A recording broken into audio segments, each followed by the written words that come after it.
Hi, எல்லாருக்கும் வணக்கம். இன்றைக்கி நம்ம இந்த சேனலில் என்ன பார்க்க போகிறோம்னு பார்த்தீங்கன்னா, சென்னாங்குனி பொடி எப்படி அரைக்கலான்னு பார்க்க போகிறோம். இந்த சென்னாங்குனிங்கன்னா இதுதான் சொல்லுவாங்க எங்கள் ஊரில். இது கடலோர பகுதியில் நிறைய ஃபேமஸாக கிடைக்கும்.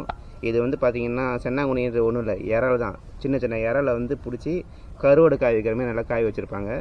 அது கடைகள் நிறைய கிடைக்கும். இதை வாங்கி நம்ம வந்து பொடியாக அரைச்சி இட்லி தோசைக்கு எல்லாத்துக்கும் யூஸ் பண்ணிக்கலாம்.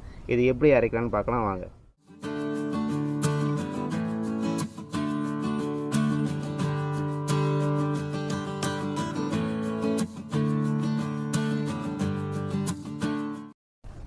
இப்போ இந்த சென்னாங்குனி பொடி அரைக்கிறதுக்கு தேவையான பொருள் என்னென்னு பார்த்துடலாம்.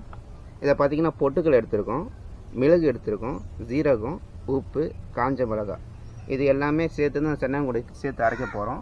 இதுக்கு முன்னாடி எல்லாத்தையும் ஃபஸ்ட்டு வறுத்துக்கணும். வறுத்து அரைச்சோம்னா பொடி நல்லா நறுமணமாகவும் இருக்கும். அதே சமயம் ரொம்ப நாளைக்கு நீடிக்கும். அப்படி இல்லைன்னா புழு பூத்துரும். ஸோ அதனால் வறுத்து அரைக்கணும். சரிங்களா? இப்போ அடுப்பு பற்ற வச்சு இப்போ வானில் வச்சு எல்லாத்தையும் வறுக்க ஆரம்பித்தேன்.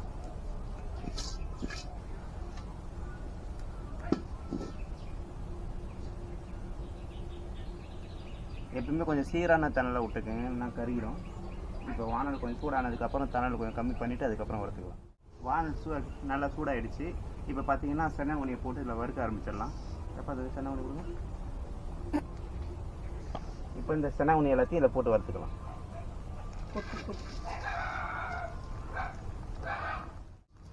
ரொம்ப கருகிடக்கூடாது, நல்லா கொஞ்சம் பொன்னிறமாக வர அளவுக்கு பார்த்துக்குங்க.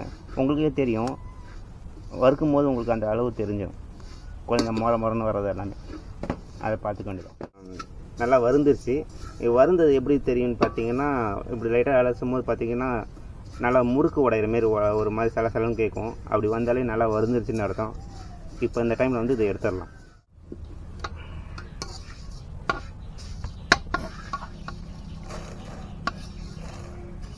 எடுக்கும் போதே பார்த்தீங்கன்னா இந்த உம்மிலாம் தெரியுது பார்த்தீங்களா, இது வறுக்கும் போதே பாதி உம்மி வந்துடும். இதுக்கப்புறம் பார்த்தா காஞ்சதுக்கப்புறம் அது வந்து இன்னொரு புடச்சோன்னா எல்லாம் செறிஞ்சிடும். இதில் பார்த்தீங்கன்னா மணல்லாம் இருக்கும். ஸோ அதெல்லாம் அதை எடுத்துடணும். சென்னாங்குனி நல்லா வறுத்தாச்சு. இதை நல்லா கொஞ்சம் பரப்பு விட்டு நல்லா கொஞ்சம் ஆற வச்சிங்க. ஆற வச்சதுக்கப்புறமா அதை புடைக்கணும். அது புடைக்கும் போது எப்படி புடைக்கும் நான் சொல்கிறேன். ஃபஸ்ட்டு இதை கொஞ்சம் ஆற வச்சுக்கும். இதுக்கு அடுத்தது பார்த்திங்கன்னா காஞ்ச மிளகா போட்டு வறுக்க போகிறோம். அதை எல்லாத்தையும் கொஞ்சம் லைட்டாக வறுத்த போதும், அது முறப்பு வந்தால் போதும். அது அந்தமாரி வறுத்துக்கலாம். வாங்க, இந்த மிளகா இருக்குது, காஞ்ச மிளகா இப்போ வறுத்துக்கலாம்.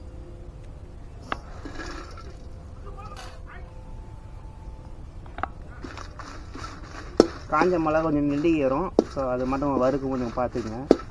லைட்டாக தணலில் நல்லா வறுத்திங்கன்னா கொஞ்சம் வறுந்துடும். இது ரொம்ப நேரமும் வறுக்கக்கூடாது, ஓரளவு லைட்டாக வறுத்தா போதும். பார்த்திங்கன்னா மிளகா வருந்துருச்சு. மிளகா நல்லா கொஞ்சம் அந்த ஸ்மெல் வர ஆரம்பிச்சிருச்சு, நெடி ஏற ஆரம்பிச்சிருச்சு. இப்போ பார்த்தீங்கன்னா இந்த கலகலன்னு ஒரு சவுண்டு வருது பாருங்கள். இப்படி வந்தாலே நல்லா வருந்துருச்சுன்னு அர்த்தம் மிளகா. இந்த டைமில் எடுத்துடணும்.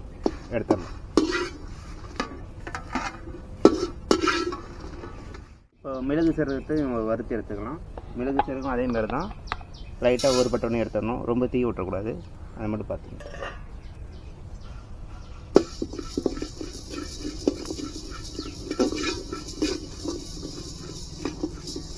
எப்பவுமே தணல் மட்டும் அப்பப்போ பார்த்துங்க, கொஞ்சம் சீராக வச்சுங்க.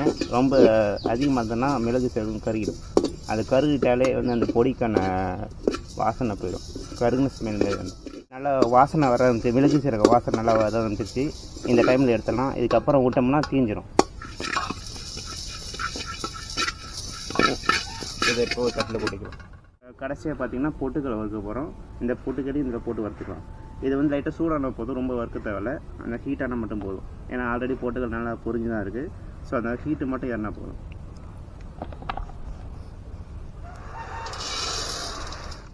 பொட்டுக்களை நல்லா சூடாயிடுச்சு.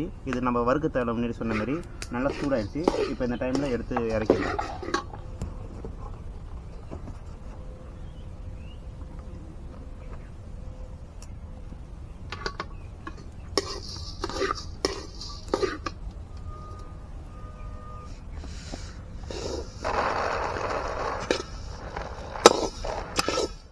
இப்போ பார்த்தீங்கன்னா எல்லா பொருளையும் வந்து நல்லா வறுத்தாச்சு.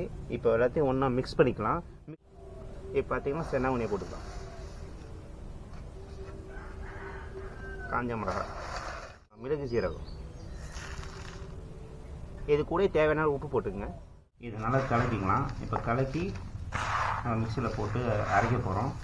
இதை நல்லா கலந்து விட்டுக்கிட்டிங்கன்னா நல்லா ஈக்குவலாக கலந்துடும். நல்லா கலக்காத பட்சத்தில் பார்த்திங்கன்னா அரைஞ்சதுக்கப்புறம் நம்ம போட்டு அரைக்கிற மாதிரி இருக்கும். ஸோ அதனால் நல்லா போட்டு மிக்ஸ் பண்ணிக்கலாம். இது கூட வந்து நம்ம உப்பு ஆட் பண்ணிக்கலாம். இது கூட உப்பு சேர்த்து அரைச்சிட்டோம்னா நம்ம உப்பு தனியாக சேர்க்க தேவை. ஸோ அதனால் கழுவு போட்டுருக்கோம். கழுவு போட்டு அரைச்சிக்கலாம். ஜாரில் வந்து போடுறப்ப கொஞ்சம் கொஞ்சமாக போட்டாதீங்க, ரொம்ப அதிகமாக போட்டாதீங்க. அது நல்லா பொறுப்பாக இருக்கும்.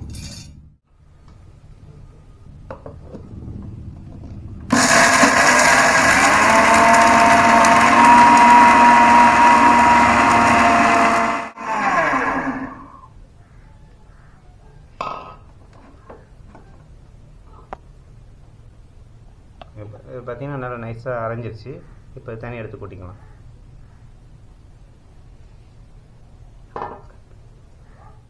நம்ம வந்து அரைச்சி எடுத்தாச்சு. மசாலா எல்லாத்தையும் போட்டு நல்லா அரைச்சாச்சு.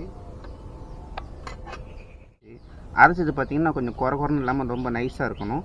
அப்படி இருந்தால் தான் இதுக்கு டேஸ்ட் நான் எடுத்து கொடுக்கும். இதை வந்து நம்ம இட்லி, தோசை எல்லாத்தையுமே சாப்பிட்லாம். இல்லை மெயினாக என்னென்னா எண்ணெய் ஊற்றி சாப்பிடக்கூடாது. இப்போது இந்த இட்லி கூட வந்து நம்ம இந்த இறா பொடியை வச்சு சாப்பிட்டு பார்க்கலாம்.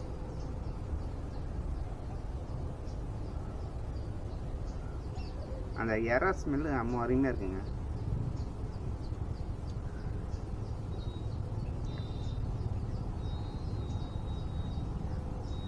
நல்லா சூப்பராக இருக்குங்க. இட்லி கூட இந்த இறா பொடி வச்சு சாப்பிட்றது ரொம்ப நல்லாயிருக்கு. நீங்கள் வீட்டில் ஒரு தடவை ட்ரை பண்ணி பாருங்கள்.